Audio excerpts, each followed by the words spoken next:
The universe is full of surprises. Sometimes, great discoveries happen by chance. This was true for X-rays. Our story begins in a physics laboratory. The year was 1895. The place was Würzburg, Germany. Professor Wilhelm Conrad Röntgen was conducting experiments. He was a meticulous scientist exploring the unseen. He was studying cathode rays, which are streams of electrons. These rays were produced in a special glass vacuum tube called a Crookes tube.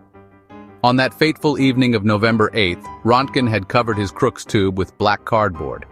This was to block any visible light from escaping the tube. Suddenly he noticed a faint shimmer. It came from a small bench nearby. A piece of paper coated with barium platinocyanide was glowing, but there was no known light source aimed at it. The tube was covered. Röntgen was puzzled. He turned the Crookes tube off. The glow stopped. He turned it on again. The glow returned. He realized some unknown radiation was coming from the tube. This mysterious radiation was passing through the black cardboard. It was invisible to his eyes, yet it made the screen glow. He called them X-rays. The X stood for unknown. For weeks, Röntgen worked tirelessly in his lab. He had found a way to see inside solid objects, even inside the human body, without cutting them open. So, what are these mysterious X-rays? They are a form of light, but not the light our eyes can see. Think about the rainbow. It shows us the colors of visible light: red, orange, yellow, green, blue, indigo, violet. These colors are just a small part of a much bigger spectrum. This is called the electromagnetic spectrum. It includes radio waves, microwaves, infrared light, and ultraviolet light. X-rays are also part of this spectrum.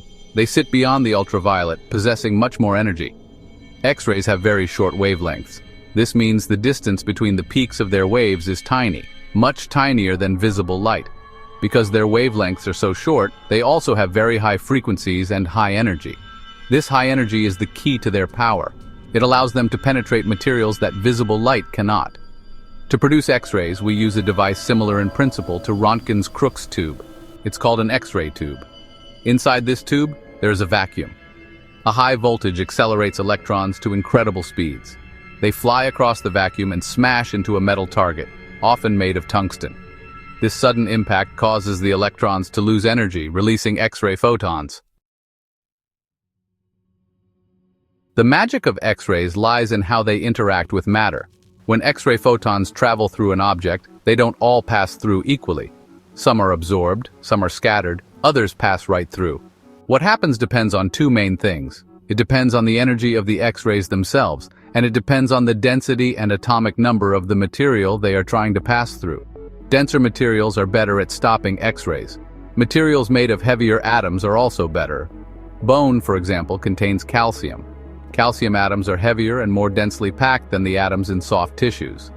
Soft tissues are mostly water, carbon, and hydrogen. So, when X-rays pass through your body, bones absorb more of them. Soft tissues let more X-rays pass through. This is the key to medical imaging.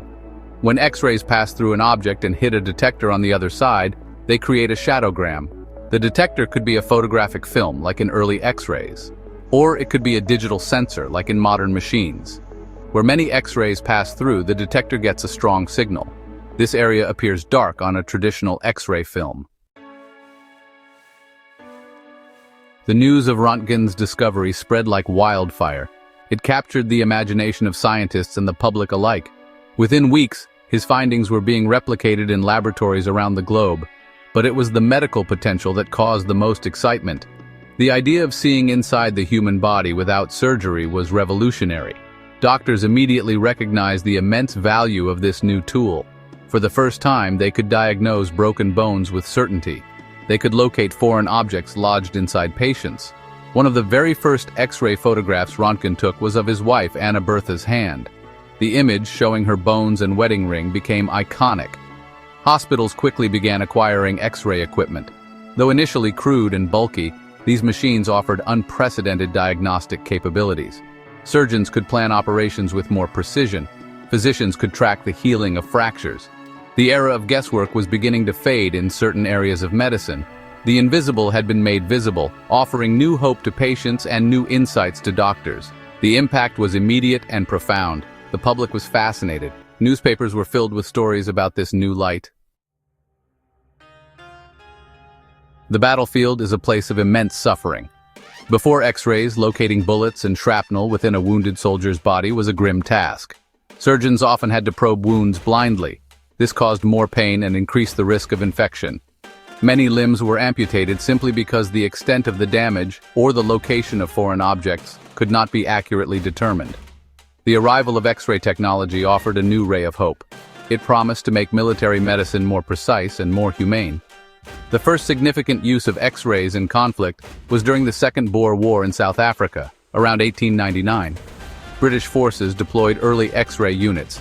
These were often cumbersome and difficult to operate in field conditions, but they proved their worth. Surgeons could now see the exact location of bullets. They could assess the severity of fractures before operating. This meant less invasive surgeries and a better chance of recovery for the soldiers. The success, though limited by the technology of the time, highlighted the incredible potential of X-rays in military medical care. It was a clear demonstration of science aiding those in peril. The discovery of X-rays didn't just excite scientists and doctors, it ignited the public imagination. This mysterious new ray that could see through things was fascinating. It was the stuff of science fiction made real. And like many new technologies, it quickly found its way into popular culture and commerce. Some uses were harmless novelties. Others were downright bizarre and, as we would later learn, dangerous.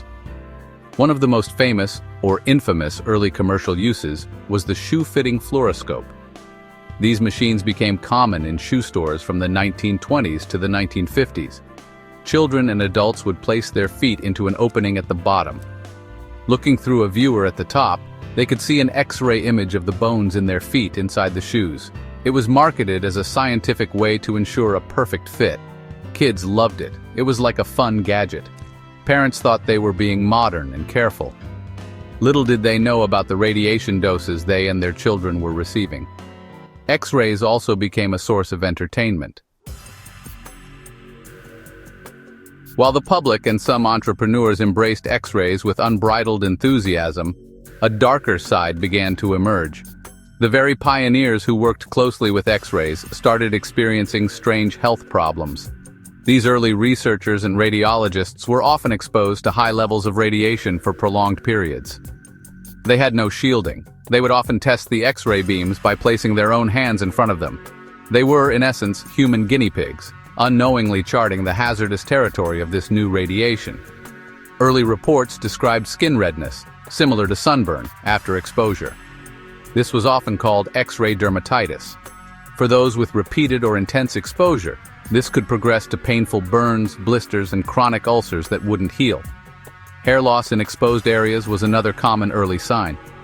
Clarence Daly, an assistant to Thomas Edison who worked extensively with X-ray tubes, is a tragic example. The growing list of injuries and deaths among X-ray pioneers served as a grim wake-up call. The scientific and medical communities began to take the dangers of radiation seriously. The focus shifted from just using X-rays to using them safely. This led to the development of radiation protection principles and practices. The goal was to continue benefiting from the diagnostic power of X-rays while safeguarding people from their harmful effects. One of the first and most important safety measures was shielding. Scientists discovered that dense materials, particularly lead, were very effective at absorbing X-rays. Lead aprons for patients and operators became standard. X-ray tubes were encased in lead-lined housings to prevent radiation leakage. Control rooms for X-ray operators were built with lead-lined walls and lead glass windows. These physical barriers dramatically reduced unnecessary exposure. The concept was simple: put something dense between the X-ray source and the person to block the rays. Today, more than a century after Röntgen's discovery, X-rays remain vital in countless fields. From medicine to security, their impact is profound. In medicine, X-rays diagnose broken bones and detect cancer. Routine dental X-rays find hidden cavities. In security, they scan luggage and cargo. The technology has evolved, offering instant digital images. CT scans provide detailed 3D views, revolutionizing diagnosis. If you found this fascinating, give it a thumbs up. And don't forget to subscribe for more mind-opening videos just like this one.